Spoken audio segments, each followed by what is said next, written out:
మరి ఈరోజు సిల్వీ ఏంజల్ మన దేవుని వాక్యాన్ని అందిస్తారు. దేవుడు ఆ బిడ్డను మంచిగా వాడుకునుగాక. Okay, you can start. Today we are discussing David and Goliath story.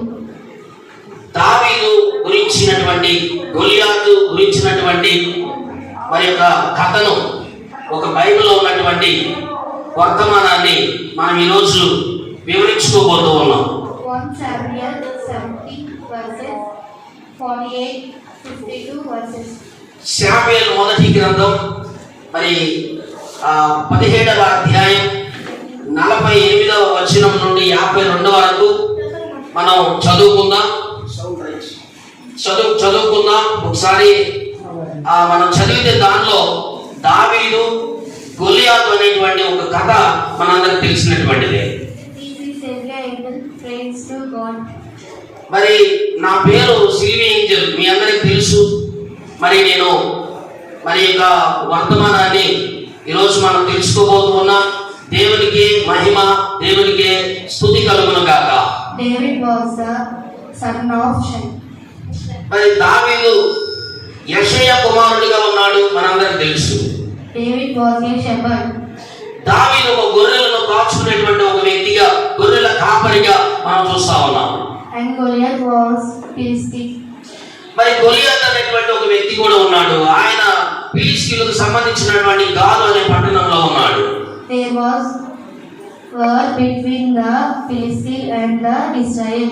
మరి ఇశ్రాయేలుకు గొలియాతుకు మధ్య ఫిలిష్తీయులకు మధ్య ఒక యుద్ధం అనేటువంటిది అక్కడ జరగడం మనం చూసాం. God was on David's side. దేవుడు దావీదు పక్షాన ఉన్నాడు. David had getting 5 stones in the river to kill the Goliath.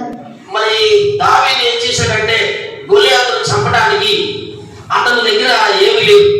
అతని దగ్గర ఉన్న వడిసెలు మాత్రమే.